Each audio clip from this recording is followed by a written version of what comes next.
Hi, എല്ലാവരും happy അല്ലേ? ഞങ്ങൾ ഹാപ്പി ആയിട്ട് പോകുന്നു കേട്ടോ. ഇന്നത്തെ സൺഡേ രാവിലെ എഴുന്നേറ്റൊരു കട്ടൻ ചായ കുടിച്ചപ്പോൾ തോന്നിയൊരു കാര്യം കേട്ടോ, ഞങ്ങളുടെ കോർട്ട്യാർഡൊന്ന് സെറ്റ് ചെയ്താലോ എന്ന്.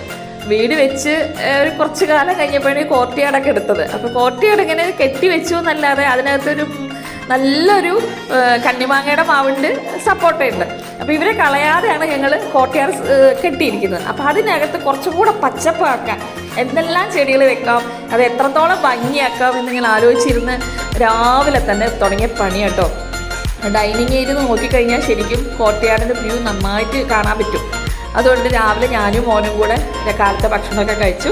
ഞങ്ങളുടെ ലിയോ കുഞ്ഞ് കൂടെ ഉണ്ട് കേട്ടോ. ഞങ്ങളുടെ കൂടെ നിന്ന് കട്ടൊക്കെ അവനെ സപ്പോർട്ട് ചെയ്യുക.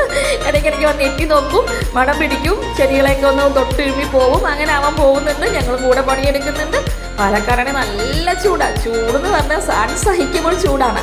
ഈ വേനൽക്കാലം എല്ലാവർക്കും അറിയാം, കേരളത്തിനകത്ത് എല്ലാവർക്കും അറിയാം, ഈ വേനൽക്കാലം ഒന്നും കൂടെ ചൂട് കൂടുതലാട്ടോ.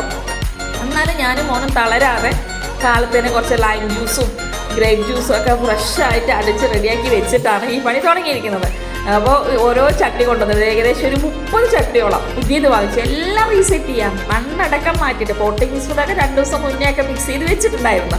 അങ്ങനെ 30 ചട്ടിയിൽ പ്ലാന്റ്സ് എല്ലാം പുറത്തെടുത്ത് മണ്ണെല്ലാം മാറ്റി റീസെറ്റ് ചെയ്യാൻ നല്ല പണിയാണ്. പണിയെന്ന് പറഞ്ഞു കഴിഞ്ഞാൽ പ്ലാസ്റ്റിക് ഒഴിവാക്കി മണ്ണിൻ്റെയും സിമെൻറ്റിൻ്റെയും ചട്ടികൾ മാക്സിമം ഉപയോഗിച്ചിരിക്കുന്നു കേട്ടോ. അപ്പോൾ നല്ല പണിയെന്ന് മനസ്സിലാക്കിക്കൂടെ. എന്നാലും ഞങ്ങൾ തളരാതെ ചെയ്തു. ഞങ്ങളെ സഹായിക്കാൻ അമ്മ അച്ഛനെ സഹായിക്കാൻ നിൽക്കുന്ന ചേച്ചിയുണ്ട്. ആ ചേച്ചി ഞങ്ങളുടെ ഈ വട്ടിനൊപ്പം കൂട്ടുനിൽക്കും കേട്ടോ.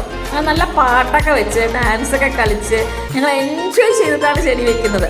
ചേച്ചി കുറച്ച് സമയം കഴിഞ്ഞിട്ട് പോയി. പിന്നെ ഞങ്ങൾ രണ്ടുപേരും കൂടെ അങ്ങനെ തുടങ്ങി. ഇടയ്ക്ക് നല്ലോണം വെള്ളം കുടിക്കും. എത്ര വെള്ളം കുടിച്ചാലും ഈ ചൂടിൽ പറ്റില്ല എന്ന് മനസ്സിലായി. തളരും, കുറച്ച് കഴിയുമ്പോൾ നമ്മൾ തളർന്നു പോവുമെങ്കിലും ഞങ്ങൾ സ്വയം ഞങ്ങളെ മോട്ടിവേറ്റ് ചെയ്യും. ഒരു ഡയലോഗ് ഉണ്ട്, പാലക്കാട്ടുകാർ തീയിൽ കുരുത്തവരാ വെയിലത്ത് വാടൂലാവ്. ആ ഡയലോഗ് ഞങ്ങൾ സ്വയം പറഞ്ഞിട്ട് അങ്ങനെ പണി ചെയ്യും. ലഞ്ച് സമയമായപ്പോൾ മോൻ കുറച്ച് ആദ്യം പോയി ഭക്ഷണം കഴിച്ചു, പിന്നെ ഞാൻ പോയി കഴിച്ചു. അങ്ങനെ മാറി മാറി ഞങ്ങൾ ഭക്ഷണം കഴിക്കലും വെള്ളം കുടിക്കലും ക്ലീനിങ് ഒക്കെ ആയിട്ട് അങ്ങനെ 30 ചട്ടിയിൽ ചെടികൾ മാറ്റി സെറ്റ് ചെയ്ത് വെച്ചു. എന്നിട്ട് ഒരു ഭാഗത്ത് ഇപ്പോൾ ഒരു കോർണറിൽ നമ്മൾ ലീഫിൻ്റെ വെറൈറ്റി, അതായത് നമ്മൾ താളെന്ന് പറയുന്നുള്ളൂ, താളിന് വേറെന്തോ പറയുമല്ലോ, അത് മറന്നുപോയി പോട്ടെ. ആ ഒരു വെറൈറ്റി ഐറ്റംസ് എല്ലാം ഒരു കോർണറിലാണെങ്കിൽ ഇപ്പുറത്തേൽ അഗ്ലോണിമ, അങ്ങനെ മാറിയിട്ട് വെക്കുകയാണ് കേട്ടോ. ടേബിൾ പാം ഒരു ഭാഗത്ത്, അങ്ങനെ ഓരോ വെറൈറ്റി ഒരു സെറ്റ് നമ്മൾ ചെയ്യുന്ന സമയത്ത് അത് എല്ലാം ആപ്റ്റായിട്ട് നിൽക്കണമല്ലോ. അങ്ങനെ ചെടികളൊക്കെ വെച്ച് കഴിഞ്ഞാൽ മോൻ ക്ലീനിങ് ചെയ്യും. എൻ്റെ ഒപ്പം നിന്ന് അവനും ക്ലീനിങ് ചെയ്യുന്നത്. മോൻ ക്ലീൻ ചെയ്യുന്ന കാണുമ്പോൾ എല്ലാവരും ചോദിക്കും, ഇതെങ്ങനെ ഇത്ര നന്നായി ക്ലീൻ ചെയ്യുന്നത് തോന്നില്ലേ? മുറ്റമൊക്കെ അടിക്കുന്ന അസലായിട്ട് മുറ്റം അടിക്കും, എല്ലാം ചെയ്യും, എല്ലാ പണികളും ചെയ്യും. ആൺകുട്ടികളായാലും പെൺകുട്ടികളായാലും നമ്മൾ ചെറുതിലേ അവരെയൊക്കെ പണികൾ പഠിപ്പിക്കണം. എൻ്റെ വീട്ടിലും ഹസ്ബൻഡിൻ്റെ വീട്ടിലും അങ്ങനെ ആൺ പെൺ വ്യത്യാസമൊന്നുമില്ല കേട്ടോ. എല്ലാവരും എല്ലാ പണികളും ചെയ്യും. അതുകൊണ്ട് എന്താ അറിയോ, ഈ വളർന്നു വരുന്ന തലമുറയ്ക്ക് ഒരു പ്രശ്നം ഉണ്ടല്ലോ, പാചകമാണോ ചെയ്യാം, വീട്ടുപണിയാണോ ചെയ്യാം, എല്ലാ പണിയും അവർ പഠിക്കണം. അങ്ങനെ പഠിപ്പിച്ചെടുക്കണം. മാതാപിതാക്കൾ തന്നെയാണ് അവരെ പഠിപ്പിച്ചെടുക്കേണ്ടത്. അതിന് നമ്മൾ തന്നെ എഫേർട്ട് എടുക്കണം. ശരി, ടോപ്പിക്കിൽ നിന്ന് മാറിപ്പോയി, തിരിച്ചു വന്നേ. വീണ്ടും ചെടികളൊക്കെ റീസെറ്റ് ചെയ്ത് എല്ലാം ഭംഗിയായിട്ട് വെച്ചു. കാലത്ത് ഏകദേശം ഒരു 9:30-10 തുടങ്ങിയ പരിപാടിയാണ്. ഇതെല്ലാം കഴിയുന്നത് വൈകുന്നേരം 5:30 മണിയായി. ഏകദേശം നല്ല വർക്കൗട്ട് തന്നെയായിരുന്നു ഞങ്ങൾക്ക് കേട്ടോ. ശരിക്കും നമ്മൾ ജിമ്മിലൊക്കെ പോയി വർക്കൗട്ട് ചെയ്യുന്ന പോലെയുള്ള എഫേർട്ട് എന്ന് പറയില്ലേ. ഓരോ ചട്ടിക്ക് ഏകദേശം ഒരു 10-15 കിലോ വരെയൊക്കെ വെയിറ്റ് വരുന്നുണ്ട്. അതൊക്കെ അങ്ങോട്ടെടുത്ത് വയ്ക്കുക ഇങ്ങോട്ടെടുത്ത് വയ്ക്കുക, നല്ല പണിയായിരുന്നു. അങ്ങനെ എല്ലാം വെച്ച് കഴിഞ്ഞ് ചെടി നല്ലപോലെ നനച്ച് നല്ല ഭംഗിയാക്കി. ശരിക്കും പറഞ്ഞു കഴിഞ്ഞാൽ എന്താ പറയുക, ഇതെല്ലാം കഴിഞ്ഞിട്ട് നമ്മളിത് കാണുന്ന സമയത്ത് ഒരു മനസ്സിൽ കിട്ടുന്ന സന്തോഷമില്ലേ, അത് പറയാൻ വാക്കുകളൊന്നുമില്ല.